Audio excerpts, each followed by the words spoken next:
Trip Journal, Hanksville, Utah, a town of 300 people. Ha! For me, the most challenging stop. See, small towns tend to have PTSD landmines. My DID episode was behind me, yet depression still lay heavy on this brain.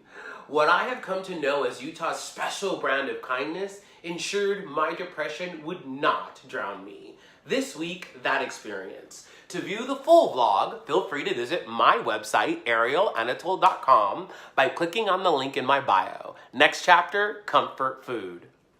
Okay, so first order of business, food.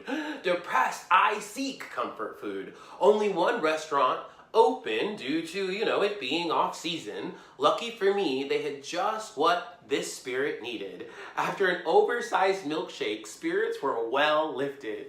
The two friends behind the counter, both transplants to Hanksville, had me grinning ear to ear. The diversity of Utah residents was no longer surprising, yet to see this in such a small town fed my spirit and brought much needed light into my life.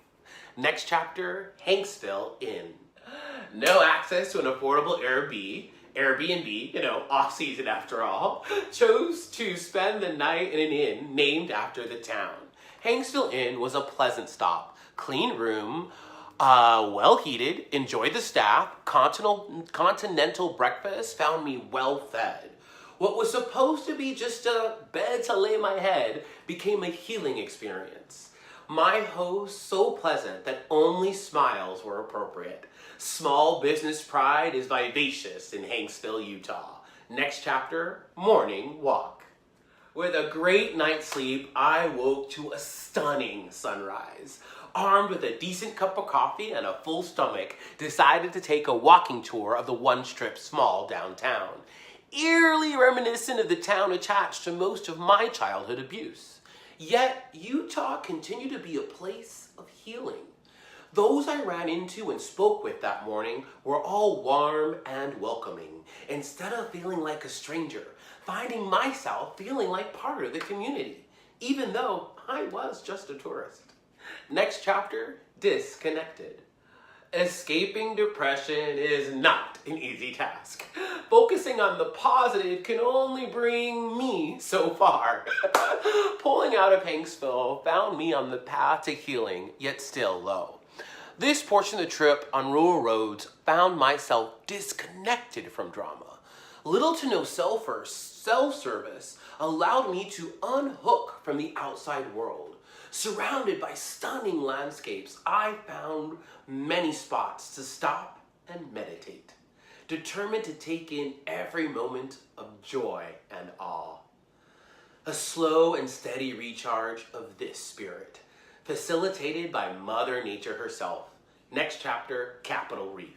Capitol Reef National Park was just the inspiration my mental health needed. Here, life of the courageous settlers could be seen in my mind's eye.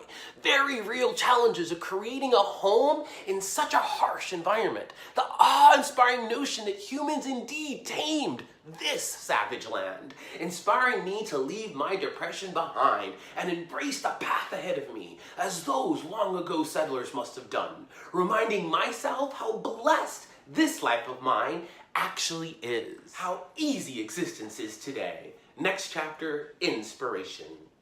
Too often, I forget the real progress we have made. It is easy to get caught in the drama of the moment, losing perspective. Capitol Reef helped me see my present in the context desperately needed for clarity.